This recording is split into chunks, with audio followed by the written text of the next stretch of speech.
Hello, everyone, and welcome to the NeoSystems Big Picture Cyber Town Hall. Now I'd like to introduce your host, Ed Bassett from NeoSystems. Ed? Hi, thanks, Don, and welcome everyone to our continuing series of Cybersecurity Town Hall Ask Me Anything sessions with my guest today, Bob Kolasky. I do want to mention at the start that we are recording these sessions as part of our community outreach to the Defense Industrial Base. We also have on the line our sketch-note artist, Wade Forbes, who's going to be making a visual record of this conversation, and we'll share that with all the attendees after the session today. Our focus at NeoSystems as a managed service provider is on federal government contractors. That's primarily who we have in our audience today. So if you're in the audience and you have some questions for Bob, please do send those in on the Q&A feature within Zoom, and I'll try to work those into the conversation as much as possible with the 30 minutes we have here today. I'll start with introduction of Robert Kolasky. Bob is Senior Vice President for Critical Infrastructure at the risk management firm Exiger, where he focuses on third-party risk management solutions for the critical infrastructure community. He also serves as chair of the High-Level Risk Forum for the Organization for Economic Cooperation and Development, OECD. He's a senior associate for the Center on Strategic and International Studies and is a senior fellow at Auburn University's McCrary Institute. Bob comes into these positions with 15 years as a senior leader in the Department of Homeland Security, where he was responsible for foundational work in national security risk management. He was the founding director at CISA's National Risk Management Center. And before that, he was a management consultant, journalist, and entrepreneur in his early career. So Bob, thanks for joining us today. Thanks, Ed. Thanks for having me. Thanks to NeoSystems, and awesome to be here with you. Talk about such important issues. Thanks. So you just recently, fairly the last few months, transitioned from government back into industry, now focusing on third-party risks. Give us your perspective on how sort of third-party risks fit into the big picture of the cyber risks that are facing the U.S., the things you might have seen in your CISA role. Sure. Yeah, as you mentioned, I'm with Exiger, and I've been there about 60 days. I mean, the simple phrase to use, and I'm sure we'll talk about this, supply chain security, right? And a lot of what we're talking about in terms of third-party risk, particularly as it pertains to cyber, is supply chain security and understanding what risk comes with the software and hardware that is part of the digital infrastructure that enables businesses to accomplish their functions, all that stuff. And so, you know, I come to this from a lot of experience at CISA working on supply chain security, with doing work, including leading an information communications technology supply chain risk management task force. And what we came to find, and I think events have borne out, is you can manage the risks of your own systems and you put in place security controls, but you have to know your vendors as well, right? You have to make smart security-driven decisions as part of your vendor management, as part of your vendor decision-making, because those third parties introduce risk into your systems. In the federal government, of course, we felt this most acutely with the flaws in the SolarWinds software and the access that the Russian government was able to get to some federal systems through SolarWinds vulnerabilities. And that's just an example of a third party introducing risk into a critical service. The same thing, of course, is true across the defense industrial base, that it's possible through the attacks of vendors and flaws in vendors that risk is introduced into your business. And so because of that, take your vendor management, your vendor relationship, your third-party relationships very seriously. So let me back up to some of the work you did at CISA for a minute. You were founding director of the National Risk Management Center. That center is really central to the whole public-private collaboration, certainly within the critical infrastructure community. Mm-hmm. And this is a key priority for our national response to cyber threats. Tell us a little bit about how that National Risk Management Center coordinates and encourages sharing private sector businesses. Sure. What we were trying to do at the National Risk Management Center, and the center continues to do, is to define national critical functions, the critical infrastructure in our country that was most important to our national security, our economy, communities' well-being, and then understand the risks to those critical functions, from cyber, supply chain risks, and other risks there. And if you imagine how you go about doing that work, it had to be in partnership with industry. We had to work with representatives of the communications industry and the IT industry and the energy industry, the banks, et cetera, to understand how their systems functioned, get a richer understanding there, and then develop some understanding if threats or vulnerabilities in cyberspace could lead to functional impacts, and then collaborate to share information and to build incentives and to develop plans to manage the risk to those functions. that was full-time work with industry, right? I spent a lot of my time with what we would call the Section 9 critical companies, the IT companies, the communications companies, the banks and the energy companies who own so much risk for the functioning of our economy and our national security, and making sure that we had the ability to regularly share information about threats, vulnerabilities, and mitigating consequences of incidents that happened. So most of the folks on this call, most of our audience is members of the defense industrial base. The DIB is named as one of the critical infrastructure sectors. I think if you talk to a lot of members of the DIB, especially subcontractors, service providers, things that are people that are down the food chain a ways from the big primes, they wouldn't necessarily think of themselves as critical infrastructure. They may not, they may not have that understanding that when we say that, we're talking about them. Right. Is this something CISA or the DoD or both are working on in terms of awareness that, hey, you are part of the critical infrastructure, come inside this tent? Yeah, so while I was at CISA and this work is ongoing, I spent time working with the Defense Department, particularly OSD policy and the acquisitions and sustainment folks, industrial policy folks, to help better bring industry into the critical infrastructure conversation. And DHS was certainly a supporting partner of the Department of Defense in promoting defense industrial base security, participate in lots of discussions on how best to do that. That included, you started with the primes and having great information sharing with the primes themselves, and using the primes size and influence over the sub tiers to incentivize additional security across the defense industrial base. Whether you want to call a sub-tier critical infrastructure or a supplier of critical infrastructure, I think the end state is the same place, that if something goes wrong in a sub-tier, it has the potential to impact the entirety of an operations of a defense industrial base entity. And if the defense industrial base can't do its business, then the Department of Defense is going to be behind in acquisitions and weapons development, in system operations and things like that. And so we wanted to get that message out. While I was there, certainly worked closely with the Defense Industrial Base, ISAC, the Information Sharing and Analysis Center, to share information, worked on helping to promote security standards. And also, there's a component piece of sort of stimulating an additional industrial space, so we don't have to rely on equipment coming from areas that are less trustworthy, particularly some of the concerns we have with Chinese hardware, and make sure that there are alternatives that are available to the Defense Department, and if necessary, that the federal government will stimulate development of industrial policy. Congress will work to stimulate industrial base so that we have a trusted industrial base. Yeah, we've definitely seen, down deep in the supply chain, problems that compromise weapon systems, and Deliver Uncompromised studied this, and that definitely we've definitely seen it happen. So it's important to reach down below those primes. So tell us a little bit about the relationship between DoD and CISA in terms of managing that risk in the defense industrial base. Like DoD is the sector lead. Maybe explain some of that terminology and how you divvy up the responsibilities between CISA and DoD. So those of you who are familiar with defense doctrine, which I assume most folks here are, right? In general, DoD is supporting CISA, the DHS in the Homeland Security mission, right? And so the Homeland Defense mission is actually supporting of DHS and CISA, who sort of have the lead federally for Homeland Security. What's interesting here is when we talk about defense industrial base security, CISA is actually the supporting element to DoD, who's got the lead to support the defense industry there. And so what we were trying to do at CISA is help DoD with understanding defense industrial base dependencies, other things about critical infrastructure, threats and vulnerabilities that could have impact to the defense industrial base.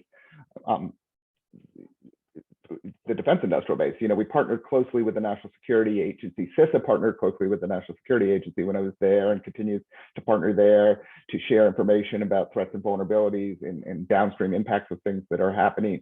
And then, of course, it was on to DoD and NSA to get that information to the defense industrial base companies themselves, working through the ISAC and other formations. But where some of that information could spin out into impacting other sectors, we were able through CISA to get that information to other sectors. So on this series, we tend to talk a lot about cyber risk. That's what my personal professional focus. But how much of this is about cyber, and how much of it is other kinds of risk, physical, personnel, things like that might be outside cyber realm? I spent a lot of time thinking about what it means, physical cyber or hybrid risk. And I think it's important to think about all those risks holistically, right? And just simply, a physical risk can manifest itself in cyber means, or a cyber risk can manifest itself in physical means. And if an insider gets access to digital infrastructure, is trusted by a system, they can cause cyber harm. Insiders, of course, can cause physical harms. So it's, the end state of what risk management in this space is trying to do is ensure that functions continue to work, that they work safely, and that the information that the functions rely on, that there's integrity in that information and it's accurate and these functions can be trusted. And so, I started, as I thought about this, with the end state of what we're trying to achieve: continuity of function, safe delivery of function, and what are the threats that could keep those functions put those functions at risk. And again, they could be cyber, they could be physical, they could be an insider causing harm. And as you think about holistically managing those risks, the programs you design to do insider threat, the programs you design in terms of physical security, the programs you design for information security, you have to think about how to make sure that there aren't stovepipes between those, because that's how you get to holistic risk management outcomes. And then ultimately, you need to bring that investment in the need there into the C-suite and the board discussions to make sure that money is being put to manage these risks. I agree, and I think it's hard to keep that holistic. A lot of times we do tend to get stovepiped. I like to say, I know I do. I'm a cyber professional, and so it's easy for me to think about those risks and ignore some of the other ones. So I'm always looking for tools from the government that can help members of the DIB to do a better job.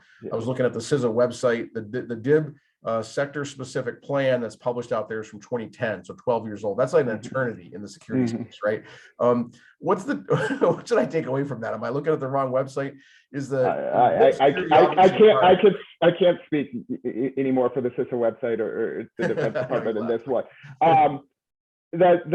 The sector-specific plans are an important driver of strategic partnership between industry and government in critical infrastructure sectors. And I would hope that the Defense Department works with CISA and others in industry to update the sector-specific plan.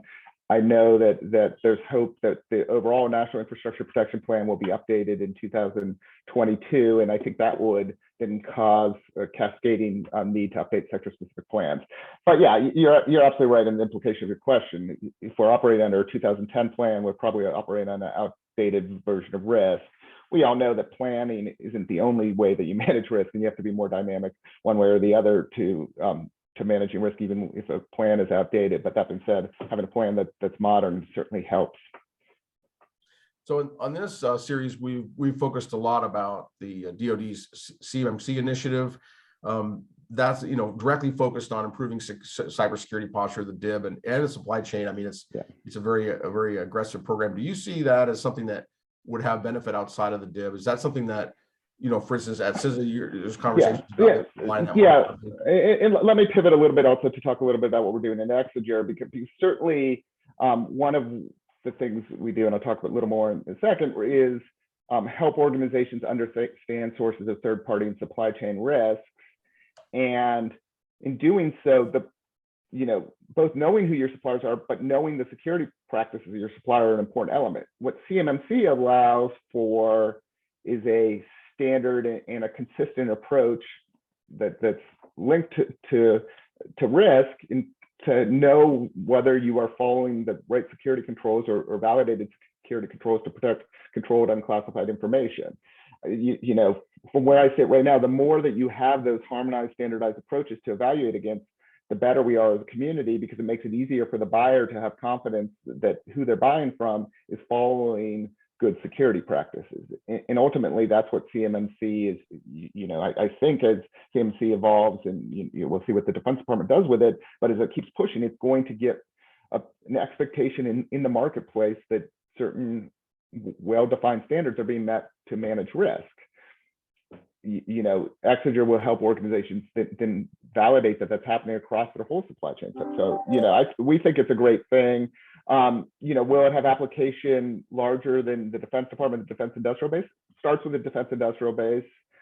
see how it's going, see the market adoption, make sure that it can be designed in a way that is cost effective, where the cost of compliance doesn't outweigh the benefits of security. And if those things are happening, I think you will see others look for ways to adopt CMMC-like approaches for their industries.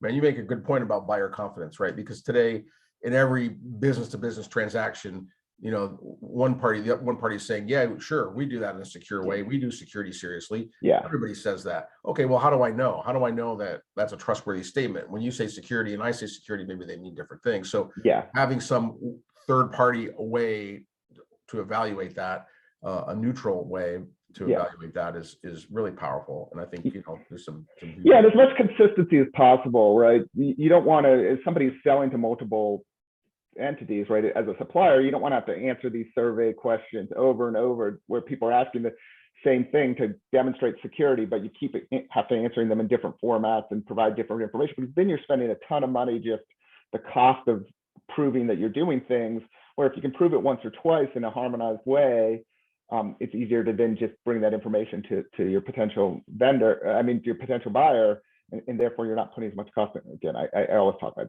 I hate if cost of compliance outweighs the cost of security. And so I want, you know, every possible dollar that's available to the security field to go to security professionals and not lawyers as much as possible. Yeah, that's a great point.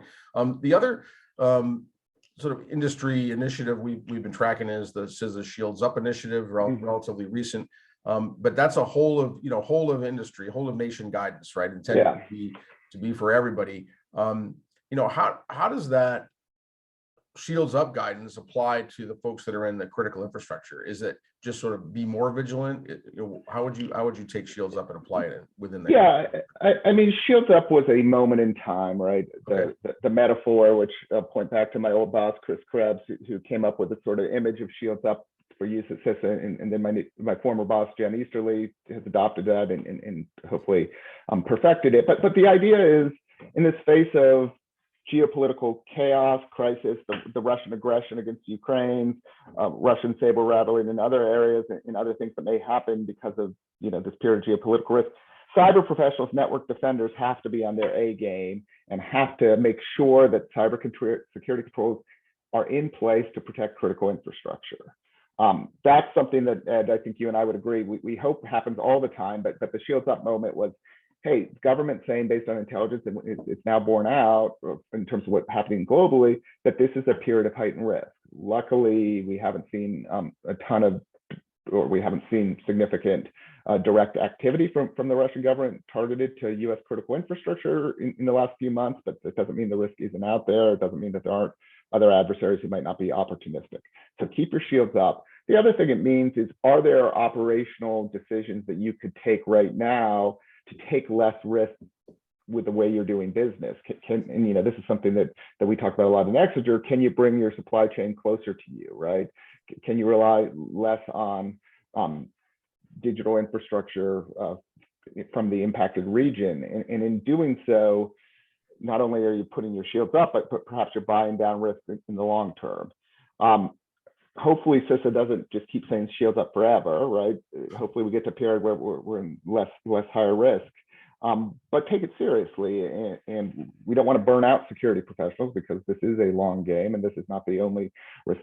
Russia is not the only risk you face, but in the moment of crisis, potential crisis, use those opportunities to get on your security A game. So let's dive into some of the work you're doing at Exiger right now. You mentioned earlier that you're working on helping companies improve how much exposure they're taking from third-party risks. How are you doing that? What does that look like? Sure. We are right in the process of launching a new product, which we beta test, and people are able to sign up for the beta test and see it, called Supply Chain Explorer. Supply Chain Explorer takes some of our core due diligence capability and expands it to a broader swath of suppliers to help companies understand their supply chain, illuminate their supply chain. Who do you do business with, down to what we would call the nth tier, right? How many tiers you want to get down. So we can help you illuminate your supply chain and then evaluate those suppliers based on assessment of what is the most critical, who are the most critical suppliers, evaluate them against a number of risk factors. We spent a lot of time today talking about, appropriately, cyber and operational risk, but there are other risk factors, the risk of foreign ownership and control, particularly around adversarial government, the risk of financial, criminal fraud type risks associated with things that are bad for the environment or labor, forced labor, for example, or have impact in terms of climate, on the overall climate. And so what Exiger is doing is, what we're doing at Exiger is helping companies evaluate their supply chain, set their risk tolerance, set their risk priorities, and then surface that risk to make better risk-driven decisions about who you want in your supply chain and where there might be inappropriate risk. And so automating that as much as possible, bringing deep analytics, millions of data points into that exercise, and very quickly giving dashboards and reviews of that, then to help the supply chain risk management program within a company make those decisions. And so I think, this is something I'm really excited about, leaving government. The commercial analytics that are available now, far outpace the things we were able to do in government to understand supply chains. And so Exiger is helping to advance that. So you mentioned illuminate and evaluate, and you just talked a little bit about the evaluation process and the data you use. Back up to illuminate, how do you get that visibility? Because I think that's one of the big challenges, is knowing how your supply chain looks downstream, right? Everybody knows what their first tier looks like. It's the downward tiers where, it's hard to see that far. Yeah. I mean, words and terms we're all familiar with now: artificial intelligence and machine learning and natural language processing. And a lot of the core of what we do at Exiger is bring those technologies to bear to call from open source information, call from shipping data, to put together what's able to be found through self-reported through public companies and things like that, regulatory reports, self-reported to understand who's doing business with who. We're putting inferences together there, and we are, able to get a ton of tactical business information, contracts, of course, that are publicly available from a multitude of sources in multiple languages, and process that tactical information into an operational view of a supply chain. We obviously take steps to make sure we validate the accuracy of the illumination there, but it's amazing, how much information is out there, and that's probably always been the case. What's different in 2022 is we now have the technologies for companies like what we're doing to actually, do something with all that information through the speed of automation. And then put together those relationship tracking. Yeah, that's pretty cool. And the idea that you can use data that's already out there in the open sector. Yeah, I mean, I imagine lawyers and paralegals in 1973 trying to read all this stuff and figure out the way the world was getting. But how much that would have cost to do that in 1973 compared to 2022. So private sector companies, notoriously reluctant to share a lot of details about their security posture. So we don't have a lot of transparency. So it's interesting that you're finding things that are already out there, but is part of that also going to the people and in the supply chain, the participants, and trying to motivate transparency and information sharing that may not exist today? Is that part of it, or? Yeah, and this goes back to some of the earlier policy type questions, right? First of all, contracts are a great way to get that transparency, right? So what President Biden was trying to do with his executive order last year was certainly put more transparency into information sharing around supplier information in the federal government, when the federal government was the buyer. Obviously, a number of people on this call and your clients understand that. Same thing that a big defense industrial base prime can put into contracts that we want to understand down tier suppliers of different supply chains, and that's going to motivate a level of information sharing. What we add on top of that, of course, is stuff that perhaps stuff that can be found in open source to enhance that information sharing, because as companies often don't even understand their tier 4 suppliers, even if it's in a contract that says they have to do their best to provide that information. And so we'll give tools to help companies understand their tier 4 suppliers. Yeah, I was going to say that in my experience, they almost never know, even more than one tier down, right?